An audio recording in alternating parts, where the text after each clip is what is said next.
Test 7.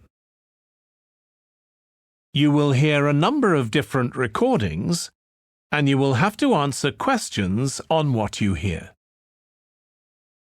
There will be time for you to read the instructions and questions, and you will have a chance to check your work. All the recordings will be played once only. The test is in 4 sections. At the end of the test, you will be given 10 minutes to transfer your answers to an answer sheet. Now turn to Section 1.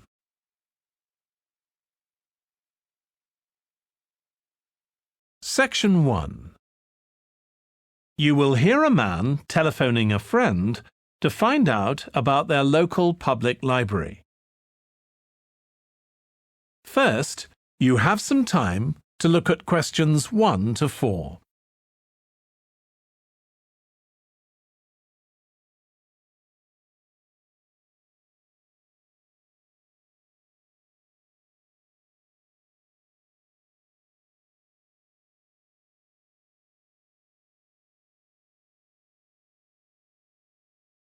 You will see that there is an example that has been done for you. On this occasion only, the conversation relating to this will be played first. Hello? Hi, Susie. It's Paul here. How are you? Enjoying your new job? You're working at the library, aren't you? Yes, I started when the library reopened a month ago. It's great. The woman says that the library reopened a month ago. So month has been written in the space. Now we shall begin.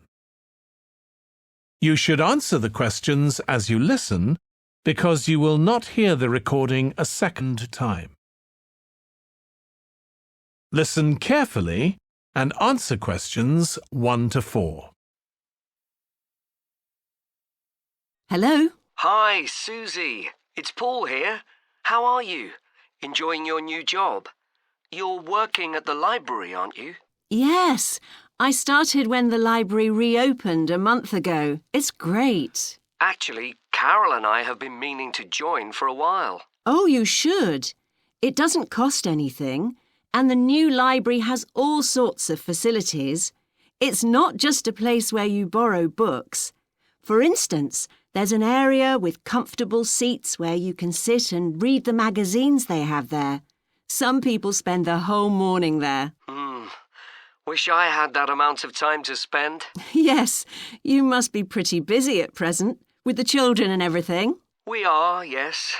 But we're hoping to get away this summer. We're thinking of going to Greece. Well, we've got a much larger section of the library devoted to travel books now, so you should come and have a look. I can't remember if there's anything specifically on Greece, but I should think so. OK. Now, Carol's organising a project for the history class she teaches at school. It's about life in the town 100 years ago. Do you have anything that might be useful? Yes. Actually, we've now got a new section with materials on the history of the town and surrounding region. Right. I'll tell her. You can't always find that sort of thing on the internet. Now, in the old library, there used to be a separate room with reference books. It was a really nice, quiet room. Yes, we've put those books in the main part of the library now, but we do have a room called the community room. It can be hired out for meetings, but at other times, people can use it to study. I might use that. It's hard to find anywhere quiet at home sometimes.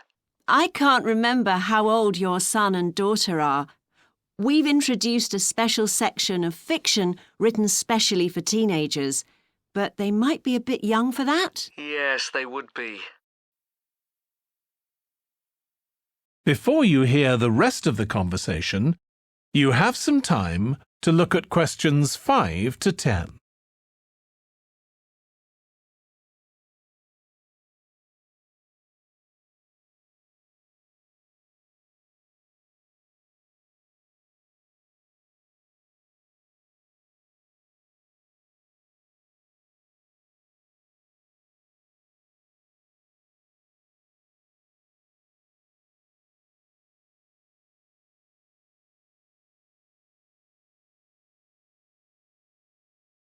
Now listen and answer questions 5 to 10. Well, we do have lots of activities for younger children. Yes? For example, we have a science club. At the next meeting, they're going to be doing experiments with stuff that everyone has in the kitchen, sugar and flour and so on. They might be interested, yes. And we have a competition for children called Reading Challenge. That doesn't begin until after the end of term. They have to read 6 books and they get a certificate if they manage it.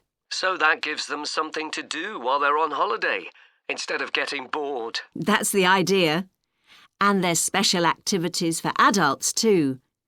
On Friday, we have a local author called Tanya Streep who's going to be talking about her new novel. It's called Catch the Mouse, and she based the story on a crime that actually took place here years ago. Right. We're not free on Friday, but I'll look out for the book. Now, this probably isn't for you, but we do have IT support available for members. We get quite a few older people coming along who are wanting to get up to speed with computer technology. It's on Tuesday mornings. They don't need to make an appointment or anything. They just turn up. Well, my mother might be interested. I'll let her know. OK. And there's another service which you wouldn't expect from a library, which is a free medical checkup. The hospital arranges for someone to come along and measure the level of sugar in your blood, and they check cholesterol levels at the same time. Really? Yes, but that's only for the over 60s, so you wouldn't qualify. OK. Well, I'll tell my mother. She might be interested.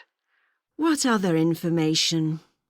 Well, we do have a little shop with things like wall charts and greetings cards, and also stamps, so you can post the cards straight away, which is really useful. Yeah. Well, I'll bring the children round at the weekend and we'll join. Oh, one more thing. I'll be bringing the car. Is there parking available? Yes, and it's free in the evening and at weekends. Perfect. Well, thanks, Susie. See you soon. That is the end of section 1. You now have half a minute to check your answers.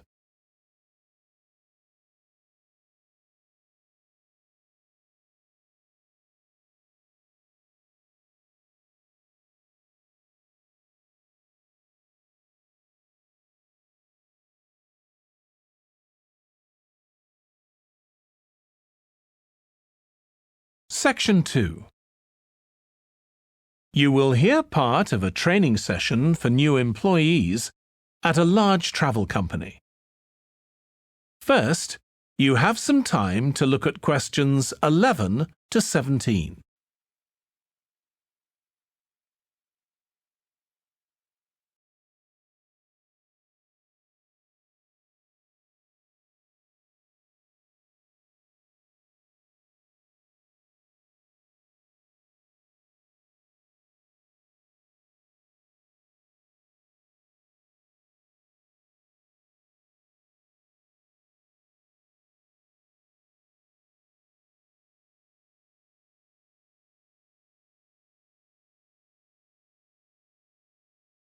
Now listen carefully and answer questions 11 to 17. In this session in your training day, we're going to look at some of the more specialized holidays we offer at BC Travel. Now, the travel business is very competitive, and it's important to be aware of how the market's changing and developing. In terms of age groups, the over 65s are an important market, and one that's increasing steadily year on year. The fewest holidays are taken by the 31 to 42-year-olds, and that figure shows no sign of rising. The biggest market at present is still the youngest group, the 16 to 30s, but this group's also seen the biggest drop over the last few years, whereas there's a noticeable growth in the number of holidays taken by the 55 to 64-year-olds. As far as the 43 to 54-year-olds are concerned, bookings there are steady, but I have to say we haven't seen the increase we expected. One trend we're noticing with nearly all age groups is the growing popularity of holidays in which clients do some kind of specialized activity. I'm not talking here about adventure holidays where clients take part in high-risk activities like whitewater rafting just for the thrill of it. Activity holidays usually involve rather less high-risk sports or things like art and music. They're not necessarily cheaper than ordinary holidays, often the opposite, in fact, but they do often take place outside the main tourist centers, which gives an opportunity for clients to find out more about the local people and customs. And many say this is one of the most positive features of these holidays. Of course, they offer the chance to develop a new skill or talent, but clients often say that more than this, it's the chance to create lasting relationships with other like-minded people. That's the main draw. Let me give you some examples of BC travel activity holidays. Our painting holidays take place in 4 different centers in France and Italy, and they're very popular with clients of all abilities from beginners onwards. We've got an excellent team of artists to lead the classes. Some of them have been with us from the start, and 5 additional ones will be joining us this year so that we can offer a greater number of classes in each center. As far as cooking holidays are concerned, I know a lot of agents offer holidays where clients cook recipes related to one particular country, usually the one they're staying in, but we focus on dishes from a great many different ones. Apart from that, you'll find the usual emphasis on good quality organic ingredients. That's more or less a given nowadays, and there are generally some meat-free recipes included. Our photography holidays take place in a wide range of countries from Iceland to Vietnam, and clients have the opportunity to see some stunning scenery.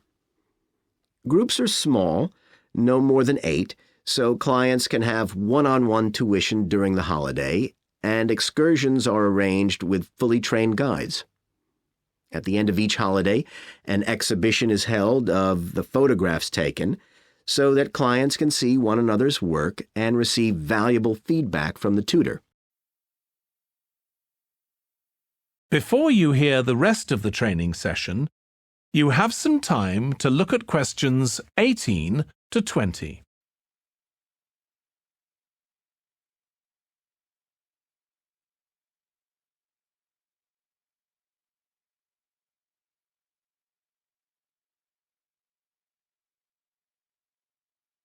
Now listen and answer questions 18 to 20.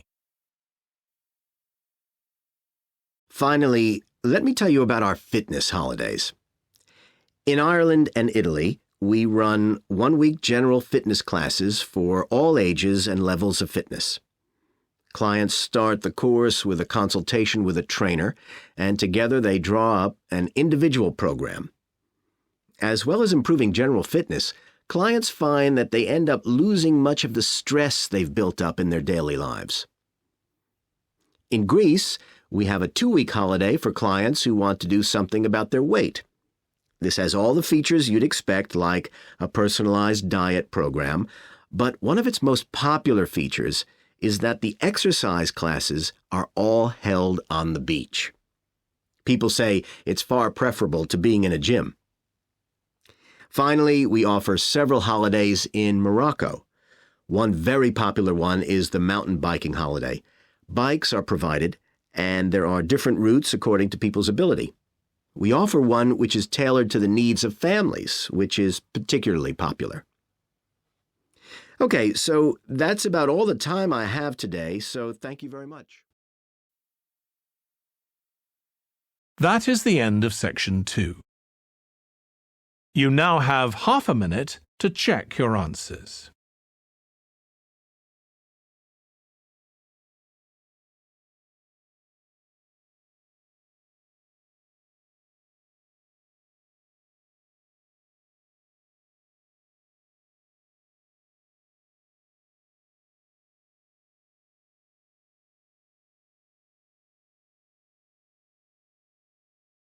Section 3. You will hear two tourism students, called Natalie and Dave, talking about the tourism case study they are doing. First, you have some time to look at questions 21 to 26.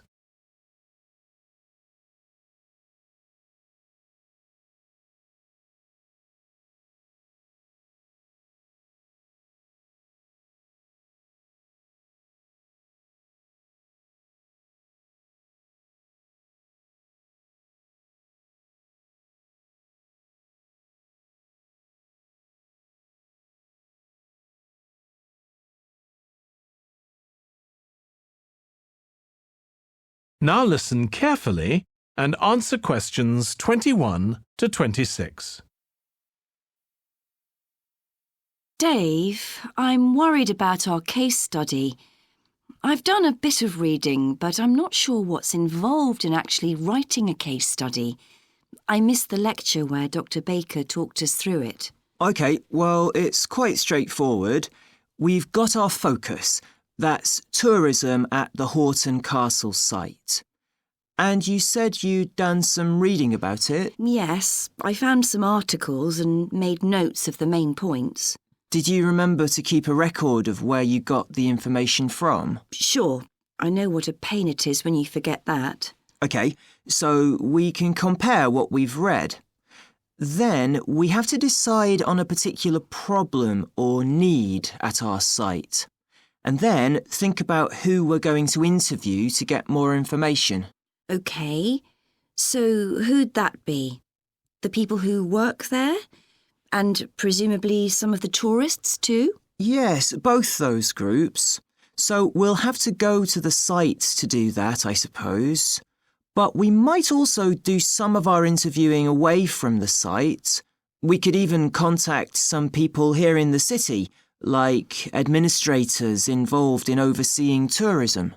OK, so we'll need to think about our interview questions and fix times and places for the meetings. It's all going to take a lot of time. And if we can, we should ask our interviewees if they can bring along some numerical data that we can add to support our findings. And photographs? I think we have plenty of those already. But Dr. Baker also said we have to establish with our interviewees whether we can identify them in our case study or whether they want to be anonymous. Oh, I wouldn't have thought of that. OK, once we've got all this information, I suppose we have to analyse it. Yes, put it all together and choose what's relevant to the problem we're focusing on, and analyse that carefully to find out if we can identify any trends or regularities there. That's the main thing at this stage, rather than concentrating on details or lots of facts. OK, and then once we've analysed that, what next? Well, then we need to think about what we do with the data we've selected to make it as clear as possible to our readers. Things like graphs or tables or charts. Right. Then the case study itself is mostly quite standard. We begin by presenting the problem and giving some background, then go through the main sections. But the thing that surprised me is that in a normal report, we'd end with some suggestions to deal with the problem or need we identified. But in a case study, we end up with a question or a series of questions to our readers, and they decide what ought to be done. Oh, I hadn't realised that. Before you hear the rest of the discussion, you have some time to look at questions 27 to 30.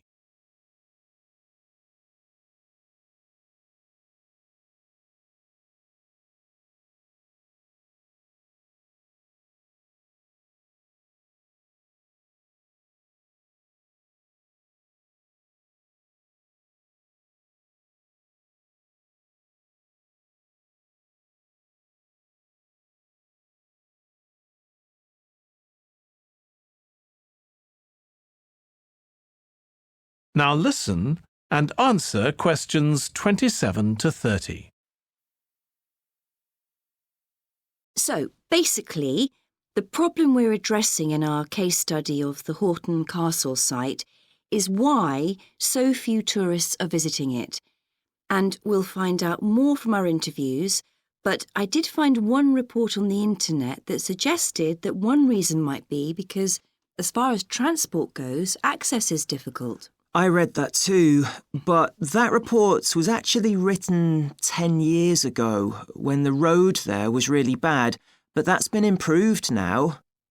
And I think there's plenty of fascinating stuff there for a really good day out, but you'd never realise it from the castle website. Maybe that's the problem. Yes, it's really dry and boring. I read somewhere a suggestion that what the castle needs is a visitor centre. So we could have a look for some information about that on the internet. What would we need to know? Well, who'd use it for a start? It'd be good to know what categories the visitors fell into too, like school parties or retired people. But I think we'd have to talk to staff to get that information. OK, and as we're thinking of suggesting a visitor centre, we'd also have to look at potential problems. I mean, obviously it wouldn't be cheap to set up.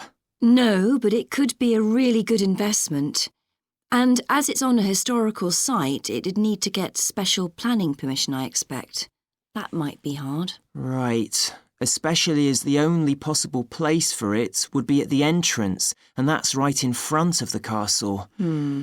But it could be a good thing for the town of Horton.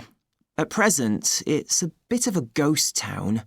Once they've left school and got any skills or qualifications, the young people all get out as fast as they can to get jobs in the city, and the only people left are children and those who've retired. Right. Something else we could investigate would be the potential damage that tourists might cause to the castle site. I mean, their environmental impact. At present, the tourists can just wander around wherever they want. But if numbers increase, there might have to be some restrictions, like sticking to marked ways. And there'd need to be guides and wardens around to make sure these were enforced. Yes, we could look at that too. OK, well, we certainly managed... That is the end of section 3. You now have half a minute to check your answers.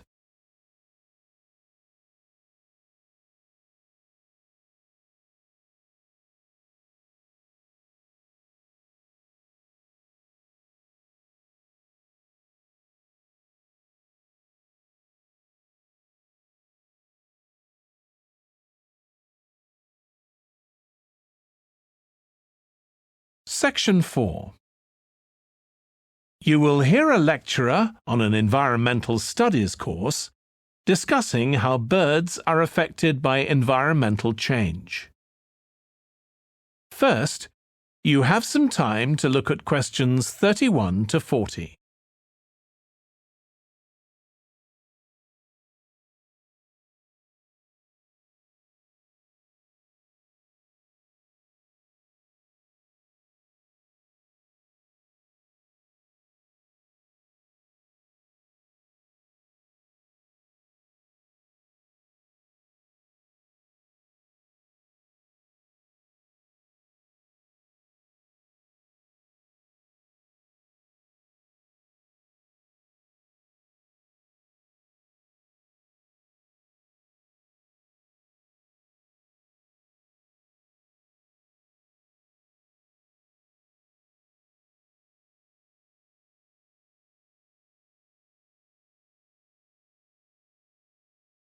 Now listen carefully and answer questions 31 to 40. OK, so we've been looking at how man-made changes in our environment can affect wildlife. Now, I'll discuss a particular example. Let's take a look at mercury. Mercury's one of the 120 or so elements that make up all matter, and it has the symbol Hg. It's a shiny, silvery substance. You may have seen it in old-fashioned thermometers, but it's not used much for domestic purposes now because it's highly toxic. But the problem is that the amount of mercury in the environment's increasing. The main reason for this is the power plants used to produce electricity. The main source of energy that most of them use is still coal, and when it's burned, it releases mercury into the atmosphere. Some of this gets deposited into lakes and rivers, and if it's ingested by a fish, it's not excreted. It stays in the fish's body, and it enters the food chain. So, it's been known for some time that birds which eat fish may be affected. But what wasn't known until quite recently is that those that eat insects can also be affected. So, a woman called Claire Varian Ramos is doing some research on how this is affecting birds. And rather than looking at how many birds are actually killed by mercury poisoning, she's looking for more subtle sub-effects. And these may be to do with the behaviour of the birds, or with the effect of mercury on the way their brain works, so whether it leads to problems with memory, for example. And she's particularly focusing on the effects of mercury on bird song. Now, the process of song learning happens at a particular stage in the bird's development. And what you may not know is that a young bird seems to acquire this skill by listening to the songs produced by its father, rather than by any other bird. And Varian Ramos has already found in her research that if young male birds are exposed to mercury, if they eat food contaminated with mercury, then the songs they produce aren't as complex as those produced by other birds. So, quite low-level exposure to mercury is likely to have an impact on male birds in a natural situation because it can mean that they're less attractive to female birds, and so it can affect their chances of reproduction.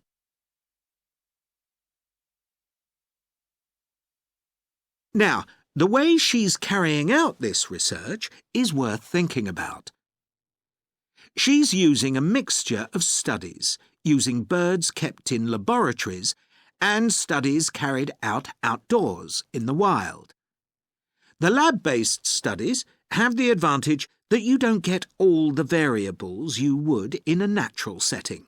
So, the experimenter has a much higher level of control, and that means they can be more confident about their results in some ways.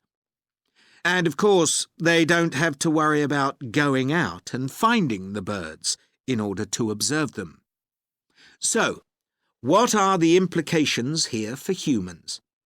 Well, because many birds are migratory, they may be transporting mercury far from contaminated sites.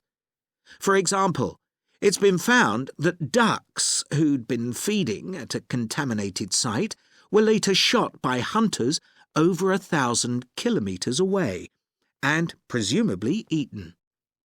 But these birds likely had mercury levels high enough to warrant concern for human consumption. In addition, going back to song learning by birds, we saw that this may be affected by mercury contamination. Well, we also know that in humans, mercury causes developmental delays in the acquisition of language. And in fact, this process is very similar in the brain regions it involves, and even the genes that are involved. But mercury contamination has other important implications for humans as well. It's now known that an unborn child can be affected if the food eaten by its mother contains high levels of mercury, and these effects can be quite substantial. In the end, it comes down to whether more value is placed on human economic well-being or environmental well-being. It's true there are new regulations for mercury emissions from power plants, but these will need billions of dollars to implement and increase costs for everyone. Some argue that's too much to pay to protect wildlife. But as we've seen, the issues go beyond that, and I think it's an issue we need to consider very carefully. That is the end of section 4. You now have half a minute to check your answers.